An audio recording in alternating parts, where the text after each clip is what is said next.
joke. Welcome back. New vlog or new video and a new setting. How do you like my reading nook? So this is my new library. I moved, as you might have been able to tell. And yeah, I'm very happy with the bookshelves and how I arranged everything. I'm really excited for this teeny tiny space that I'm gonna be using for reading books. So we are back, and if you learned anything, or I am back, and if you learned anything from me, is that I'm really bad at introducing myself.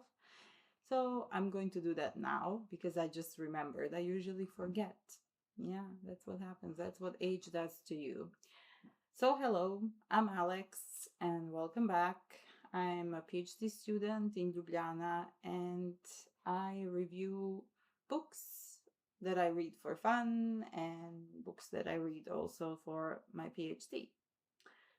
So today I want to talk about two books and an exhibition that I visited in Ljubljana just last week. It's in a place called Cukrarna, which used to be a factory, a sugar factory. It's in downtown Ljubljana. And there are three artists that are part of this curation. And I went there one day just to grab coffee because they have a really nice coffee place attached to the gallery, and I wanted to go and read and just chill. And I checked also the exhibition, and it was really good decision because they have three amazing artists. And whoever arranged this, whoever took these three artists and decided to do like a joint exhibition of their work is a genius, obviously. So I'm gonna start with, there are three artists, and first one is Tobias Putrih. He is a Slovenian. I think he lives in the States. He's a Slovenian artist. Cukrarna is anchored in Slovenia's collective memory as a place of Slovenian modernism, but also as a place of countless interesting stories, from the flourishing sugar factory to the military barracks, the tobacco factory and the textile plant, not forgetting all the individual fates doused in poverty and despair. At the beginning of the 20th century, the representatives of modernism gathered here, the building blocks of national history, two of whom suffered the tragic fate of an early death. Every Slovenian high school student is subjected to learning about Josip Murn Aleksandrov and Dragotin Kete as the embodiment of youthful genius rejected by society and brought to death, accompanied by the damp walls of Cukrarna, the eternal heaven for helpless, marginalized group. The astounding history of the building prompted the Boston Ljubljana-based artist Tobias Putrih to reflect on the different stories harbored by every old house in its innermost chambers. In this pursuit, developed in a dialogue with an artist, architect, and programmer, Ardalan Sadegikivi has brought together many fragmentary testimonies with stories and narratives from the past by thoughtfully transforming the space into a contemporary art gallery through a new architectural guise. So basically, when you enter, it's a really big space, and it has, I think it has like a ground floor, first floor, and I think two or three more, and all of the spaces, especially the first floor, is very spacious. It's very long, and in this space you have these kind of shapes presented all over. I think I have an image of it. I will either attach it here or I will do an editing before this. So I didn't quite get what he was trying to do with this kind of division of the space with these blocks in different shapes, but I guess this kind of explanation here makes it more clear. I haven't read it before. So that's Tobias Putrih, and then they have my personal favorite of the three, Šejla Kamerić. It says here, perfect tense, the most comprehensive exhibition of Šejla Kamerić's work in Slovenia to date explores the pervasive political effects of perpetual war by creating multiple mirror images reflecting its structural and temporal embeddedness in everyday life. A selection of outwardly political works from Kamerić's versatile and prolific artistic career is presented in Cukrarna with Galit Eilat as a curatorial advisor. These works are placed in a reflective sequence. The ground and second floor mirror each other, as do word interventions and artwork. Spectators are invited to reflect on their own image while simultaneously participating in the artist's introspective reflection on her positionality within and beyond the confines of White Cube.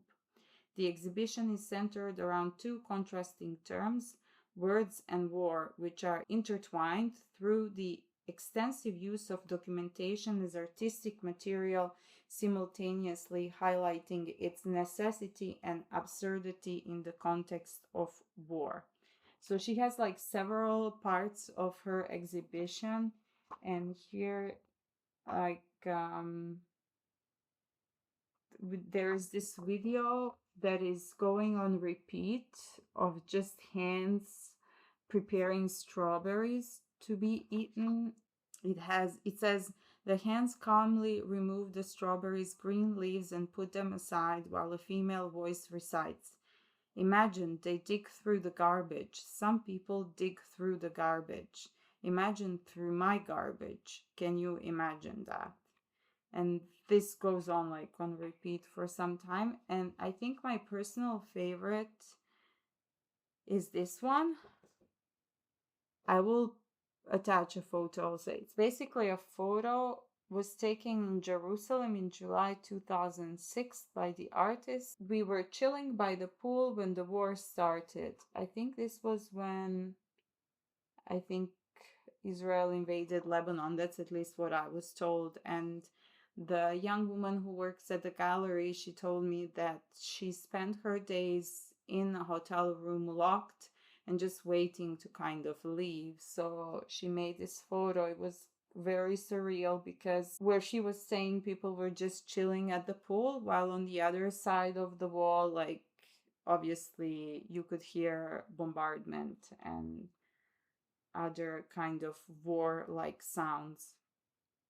And then she has my personal favorite, well, two parts actually. First one is this house, which is a refugee center. Yeah, it's a UN refugee transit center. The video depicts a house that is not a home, serving as a still point amidst the fluctuating conditions of the surrounding landscape and changing sky. So basically there is like a video on a projector of this house. There's 3 curtains that are spaced apart, and the video is projected through these curtains, and it is in a very dark room. So you get this kind of a sense of being kind of sucked into this place, or just as if you are in front of this house. And as the video is rolling, there are some weird sounds, but the video is also changing. Sort of like day is maybe progressing, like you see like different stages of the day changing, and the environment, the house is there, but the environment around the house is constantly changing. You can look at it from one side of the curtain, and then you can go behind and look from the other side, and it looks very different from both sides. The way the projection of the image works, it's very different. And I think it was the most powerful contemporary piece I've ever seen so far in this sort of like multimedia exhibition, because it made me cry. I don't cry when I look at art, and this made me cry. And then there is another part which was also very interesting. The space is split between 2 rooms, and there is a hallway that connects. And in between, on the one side of the room is this projection of this refugee center. And then you go through the hallway, and in the hallway you have this, I will show the video. You have this spinning sort of sign that on the one side it says EU citizens, and on the other side it says others. And I thought that was quite interesting. And then when you walk down the corridor to the other room, in that room you have the exhibition which shows, hold on a second, let me see if I can, yeah, it shows like this refugees welcome sign and present. And I was told by the girl who works there, a young woman that is, that this sign is blinking in the Morse code of SOS. Yeah, it says here also, flickering in a rhythm SOS Morse code pattern, its luminosity evokes a sense of urgency and immediacy. And then in the second room, you also have a box, which I think it's sort of like a fridge that people in the meat industry use. I asked the young man who was working on this particular floor, and he told me this is like a fridge from the meat industry. And when you go inside the fridge, you have a video that is a compilation of videos of different people giving testimonies about the genocide in Srebrenica, and also recordings of the excavations of the remains of the people who were killed there, mostly men. So I thought that was like a really powerful transition between two rooms, where you, on one hand, you have this a house which is like a refugee center, a supposedly temporary place through which a lot of people pass before they move on somewhere else. And in between, you have this sign which is basically telling you where you belong and how you are othered in context of EU citizenship. And then on the other side, you have this box which shows you the horrors of the genocide in Srebrenica. I thought that was quite powerful. And then also, I mean, I have to say also favorite, but I don't know. It's this Albanian artist. His name is Adrian Paci or Paci. I would say Paci. Sounds better than Paci. The artistic practice that Adrian Paci has been developing over the last 30 years is marked by his spectacular video installations whose protagonists have presence that has few equals in the video production of recent decades. The purpose of the exhibition of paintings on the first floor, which runs concurrently with that in the lower gallery in the basement, presenting the bell tolls upon the waves, Adrian Paci's latest video production is to explore the archaeology of the artist's gaze through various contexts that have shaped it, from his childhood in Shkodër, his years of study in Tirana, and his master's degree in liturgy in Milan, all the way to the context of the present exhibition in Slovenia, a country bordering a Balkan culture. Oh, Slovenians. They really like to always place themselves outside of the Balkan context. You gotta love them for that, for at least trying. So I was really impressed by the style of the paintings. I've never seen such style. I think it's the way the brush strokes are made, or I'm not an expert, but it was very powerful to see it. And I will attach I took some photos of his paintings, although I didn't take that many. And most of them explore the just ordinary daily life of the people in Albania. There's like one section which explores the wedding, the traditional wedding in Albania.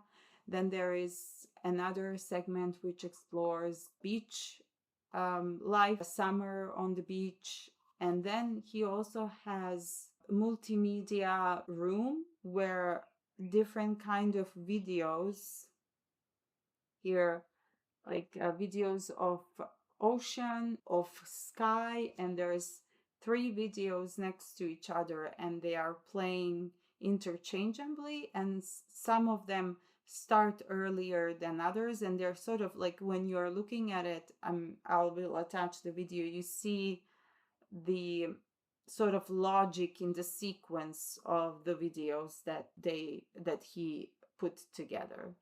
Here it says, born from a dialogue with the history and the legends of Termoli, a town in the region of Molise in Italy, the bell tolls upon the waves, once again gathers many of Adrian Paci's elements and much of his poetics.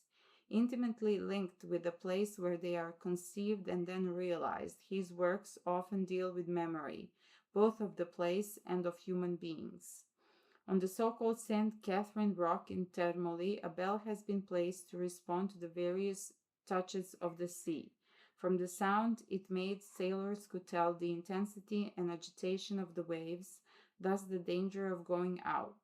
In 1566, the Ottomans landed in the city, where they destroyed homes, set fires, and sold citizens as slaves.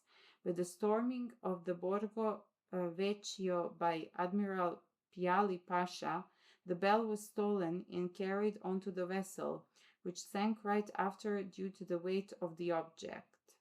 The bell of St. Catherine was never destined to leave Termoli and its people, and since then it has been said that when the sea is very rough, the strength of the sea currents make the bell's clapper ring, warning fishermen and sailors against setting sail in the tumultuous, dangerous conditions. Placed in the middle of the sea by the artist, a new bell makes us reflect on the beauty of things out of place, outside the control of any bell ringer, with only the sea deciding whether it tolls for celebration or death. And then there is also Cappella Pasolini, which is like an old house, and inside are remade photos of one of Pasolini's films. It's like scenes from one of his films, I think. Yeah, one of the scenes documented by Deborah Imogen Beer and collected to be exhibited in relation to Cappella Pasolini by Paci takes place in a stable where adolescents are lined up for a casting.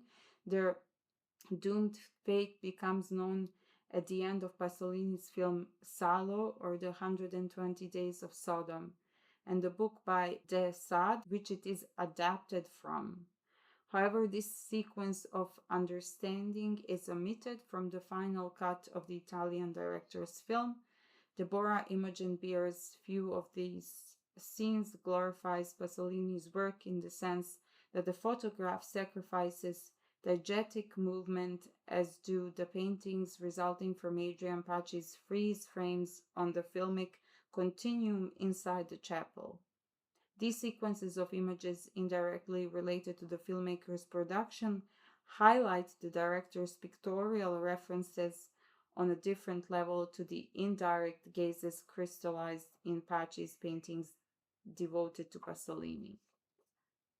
So yeah, I thought it was quite interesting. If you are in Ljubljana, I believe, it's until 13th of October, this exhibition. And in November, they have Marina Abramovic's exhibition. I think it's like a collection of her work. And it's opening sometime in November, maybe mid-November. So I guess they will take like a month to set it up, maybe. I don't think they will have anything in between. This place also has a lot of events. Often I went to this place not so long ago for this one concert by Tunisian DJ, and there were also some other artists there. And they also organize panels and discussions, different kinds of events. So it can be nice to visit if you are ever around Ljubljana. I highly recommend it. Also, they have a nice cafe and they serve great beer. So,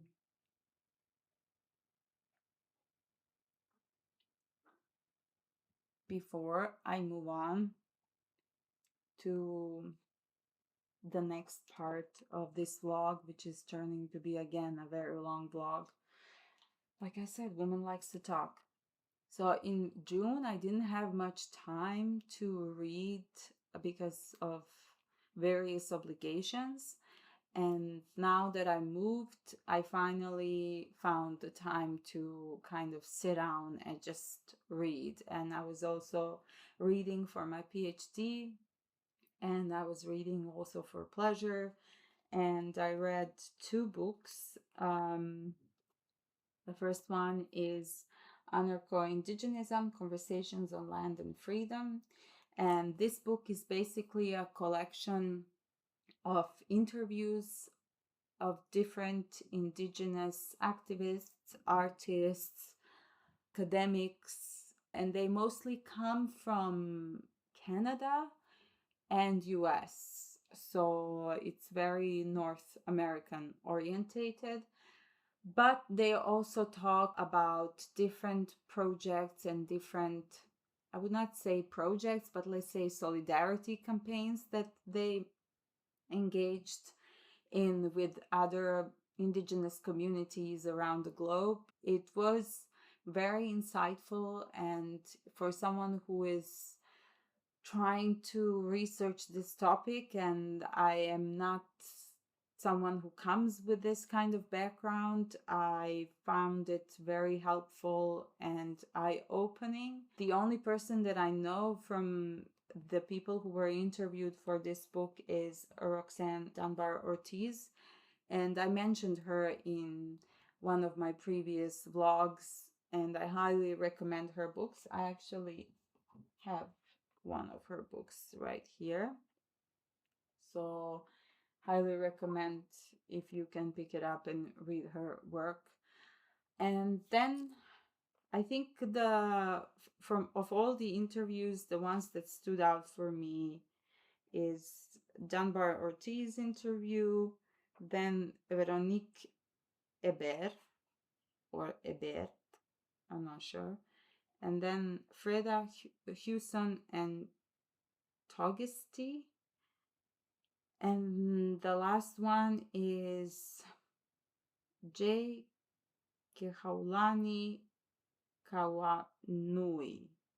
Please forgive me if I butchered this. I probably did, but I'm not familiar with the pronunciation of these names. I tried to find online, but I couldn't find anything that like a video or an audio where I could hear the pronunciation. So every interview starts with the same question, and that is whether the interviewees are familiar with the term anarcho-indigenism, if they know, if they have encountered it, or whether they know what it means, or what is their sort of understanding of what this term means. And then from that question, all of the questions, of course, are adjusted based on the work they do and the kind of activism they are engaged in, or whether they are authors or academics who are researching certain topic, or artists like Veronique is. So I found it really enlightening to read, especially Veronique's part and J.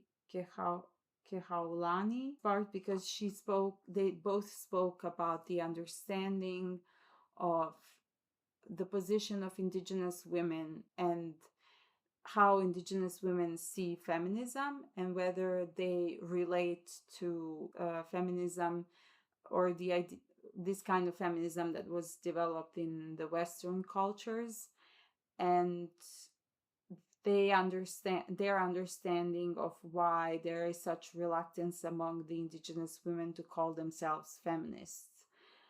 So that was really insightful. On the other hand, the interview with Clifton Arrivakehte Nicholas I found a little bit problematic. Especially, I mean, I'm curious to know more about where he, how he formed these kind of opinions, or more like ideological convictions, because it was interesting, let's put it that way. He talks at one point, the person who is interviewing him is asking him about warrior culture. He's from, he's a Kenyan Kehaka activist, filmmaker, and entrepreneur from Kanesatake. And that's, if I understood correctly, that's Mohawk territory. And he asks the interviewer is asking him to explain the role of women in this warrior culture. And he says there's a recognition of the feminine way of thinking. As men, we tend to be more rash. If I push you right away, you're gonna push me back. Whereas a woman considers things differently. I'm generalizing, but for the most part, instead of being so reactionary, women will think harder about different actions before men will. They consider things differently. When men will even forget their fathers, they'll forget the kids and they'll react. But what happens after? What if you get hurt? Who's gonna take care of you after? And hold on, let me collect my thoughts on this. So I find it very problematic that he is actually setting this kind of dualistic division between men and women, and in that way he is sort of justifying this toxic masculinity and notion that men have this kind of innate nature inside them that pushes them to be more like prone to violence. And that's the first part. Then after that, the interviewer asks, in videos about the warrior society, sometimes we can see women wearing the outfit and being on the barricade with the guys. So I guess it's possible too. And then he responds, yeah, for sure it is, but you know, and I might sound misogynistic when a person says that, but when the men are on the line, someone has to feed them. Somebody has to take care of them. One of the things I try to talk about with people, because it's hard to fight my masculine identity and my misogynistic way of thinking sometimes, like it's a man job, or criticizing a man because he's afraid to be on the front line. Well, then, we'll give him a different role. He doesn't have to get on the front line. In 1990, a couple of guys, they got so scared, they fled.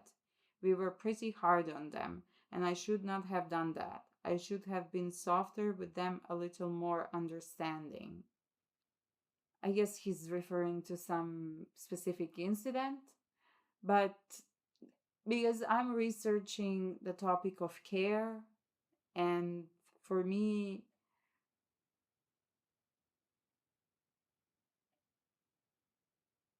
again, women are pushed into this domesticity role of a carer, and men are out there fighting for their existence. I mean, it has an Andrew Tate vibe. I'm sorry to say this, but it really does. But then I was thinking, where does this come from? Whether is it something that was pre-colonial that existed there, or was it something that came with colonization? And while I was reading the interview with Veronique Hébert, I guess, sorry, French, and French people help. How do you pronounce this? How do you pronounce this name? She was explaining this. She says here, the interviewer asks her, "Do you consider yourself a feminist?" And she says, "At first, I thought that my difficulties in life were caused by the fact that I was indigenous. Then, in my 30s, I discovered that in truth it was because I'm a woman. It took a long time before I could become a woman, I mean an indigenous woman. Being an indigenous woman is twice as difficult because you embody two converging political realities.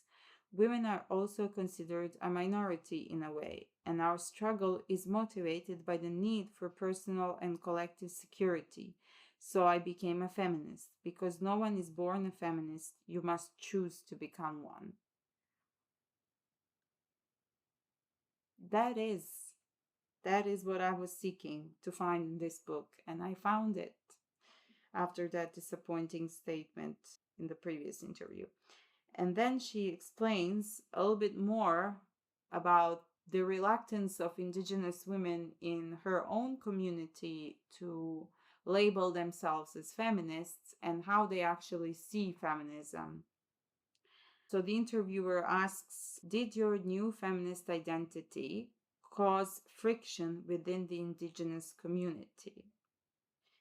She answers that, but I'm not going to read because it's way too long, but I'm going to read this. "Not many indigenous women call themselves feminists. They find that word to be heavy with history, especially after the Polytechnic massacre.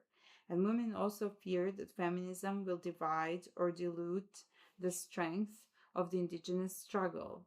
I think that indigenous women are reluctant to call themselves feminists because that might imply that they are abandoning indigenous men, who are also struggling against the system for their own rights.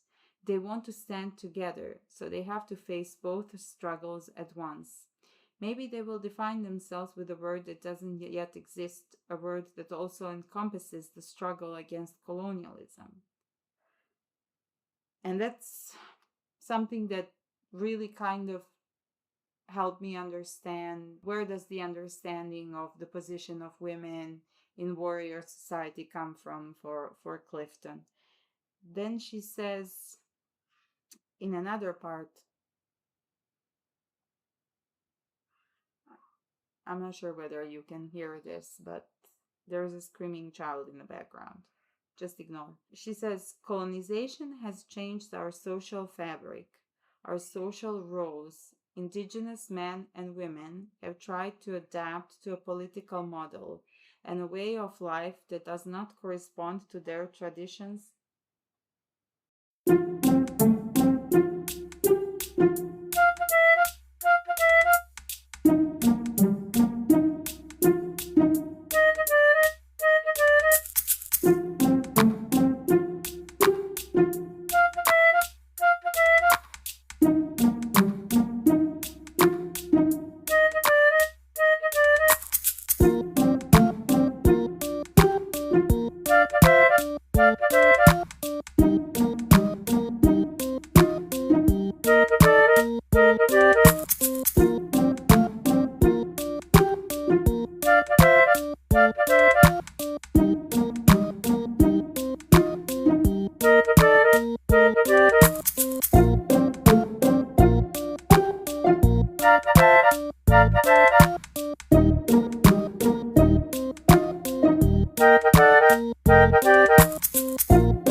Well, at least there is no more screaming child in the background. So she says, colonization has changed our social fabric, our social rules. Indigenous men and women have tried to adapt to a political model and a way of life that does not correspond to their traditions, their experience, or their reality. And we can't forget that colonization was a masculine venture. It was European men, not European women, who came to take control of the land, exploit resources, and establish trade relations. Very helpful to understand the history of her people, that specific. I mean, I think this is true for most of the colonized peoples, that this was, or all of them. Again, I cannot. It's Sunday and it's 12 o'clock almost, and the Christians are going at it.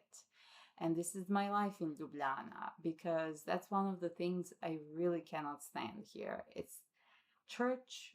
It's on every corner. Literally, you cannot escape it. In our previous apartment, and you were fortunate enough not to hear the church, but the church was right across our building. And now the battery is low and I have to plug my laptop. Hold on a second. Oh yes, where was I? Yeah, I was complaining about the torture that they instill on us with these bells that they toll every few hours. The building where I live now, the church is right behind, and my room is not facing it, but my flatmates, their windows are facing the church, and I'm pretty sure that the sound is far worse in their room than it is in mine. So yes, pleasures of living in Ljubljana. I mean, I'm allergic to Christianity. You didn't know this. I have a huge anyhow, so yeah, that's it for anarcho-indigenism. And then the second book I read, James Baldwin, Giovanni's Room. And now it's very dark. I feel like the light of this video is changing as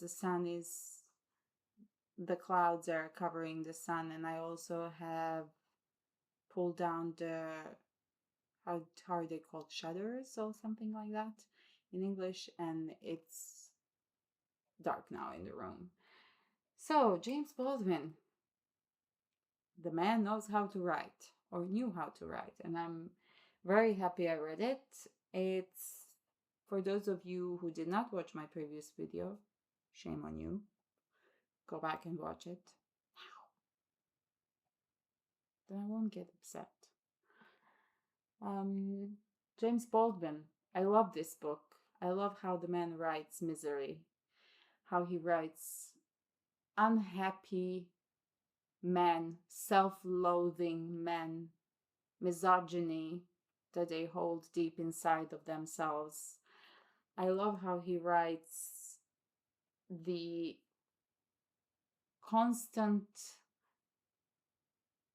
utter misery that someone might feel inside, and they are avoiding it so much that they are, through the negation of themselves and their identity, he is brilliant. So for those of you who don't know, this is a book about a man called David who falls in love with a man called Giovanni in Paris. And David is an American who moved to Paris, my own interpretation, to escape himself. But unfortunately, that is not working quite well for him. So he's trying to escape himself, but It's not happening. David, it is not happening for you. And he meets a woman named Hela, and he proposes to her, and she's like, let me think about it. And she goes to travel around Spain to think about his proposal. And while she's in Spain, he is hanging out with, I guess, acquaintances, friends that he met in Paris. And one night they are in this bar and he meets this young man, Italian man called Giovanni. And because David is broke, as his father is refusing to send him the money that he inherited from his mother, he ends up homeless because he cannot pay the rent. And that's when he moves into Giovanni's room. And I love this part. It's the second chapter. David says, I met Giovanni during my second year in Paris when I had no money. On the morning of the evening that we met, I had been turned out of my room. I did not owe an awful lot of money, only around 6,000 francs. But Parisian hotel keepers have a way of smelling poverty. And then they do what anybody does who is aware of a bad smell. They throw whatever stinks outside. I mean, the man has a sense of humor. So he meets Giovanni. They technically, they fall in love, but David is like denying this side of him. He doesn't want to accept love. He is the man who thinks that by rejecting himself that he's going to be accepted by others. So he basically denies this relationship to himself, to Giovanni. He throws it out of the window and it becomes a one big mess after this. Oops. And I was thinking about it quite a lot, and in the sense, this book connects very well with Bola, and we see a theme of these homosexual men who are just so self-hateful. And I kept thinking this self-hate hate and self-loathing that they hold deep inside of them obviously comes from the society around them, because they understand that if they actually reveal who they really are deep inside, that they have such fear of rejection that they will be rejected by society if they show their true colors. So they are desperately trying to hide themselves inside and just negate and deny and completely take away any possibility of happiness and living a true life because of this fear of rejection. And I thought Baldwin explores brilliantly this kind of turmoil that's going on inside David, but at this as well how Giovanni, who has suffered so much in his life, how he deals with the rejection from the society, because he tells his story as well, and his story is very tragic. And how after the sun is out again, look at that, how even though he has suffered so much, he still has more courage to acknowledge and to show himself for people around him and not be ashamed of who he really is. And I found that this Giovanni's room, because David in the novel, he's constantly trying to escape this room. He's saying how it's like filthy, it's disgusting, it's horrible, it's just blah, and you don't want to be there. You have this kind of a vomiting sensation awakening inside you when he's describing this room. And I kept thinking that this is actually not the room itself, it's how David feels inside. and he's projecting all of this disgust that he feels for himself onto the room where he's spending his days and nights with Giovanni for this period of time. I thought it was really brilliantly explored. I won't say anything else. Obviously, the novel has a tragic ending, and it's heartbreaking, really, because we've seen this so many times happening to people when they are denying themselves who they really are, that it's very difficult for them to not make other people's lives a misery as well, because they have such difficulty accepting themselves that they really reject any kind of notion of potential love and care from someone who loves themselves as Giovanni does. I mean, he has obviously his struggles, and his life was really difficult before he came to Paris, and it is difficult still in Paris, how he's treated by his employer, and in general how he is objectified by the men in this bar where he works. So his life wasn't easy, but he made the choice not to be an asshole, while David made the choice to be an asshole. So yeah, enjoyed it, and I hope that you pick it up if you haven't. If you have, however, read it, I would really like to hear your thoughts in the comments. And if you have read this book, I would like to hear your thoughts in the comments.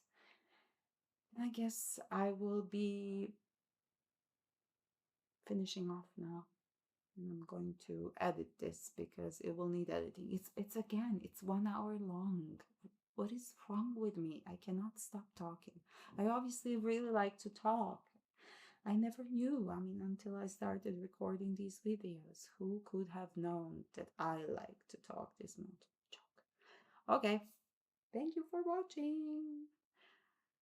Come back again, and I hope to see you in my next vlogs. And I have some diaspora videos planned. I'm not gonna say which country I'm going to be reading next, or which authors that are diaspora writers of one country, my favorite country in the whole wide world at the moment.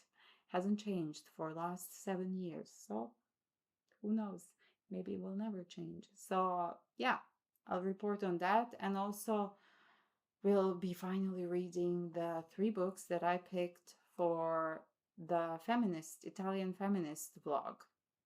And that is Italian feminist authors vlog, something like that it will be called. We shall see.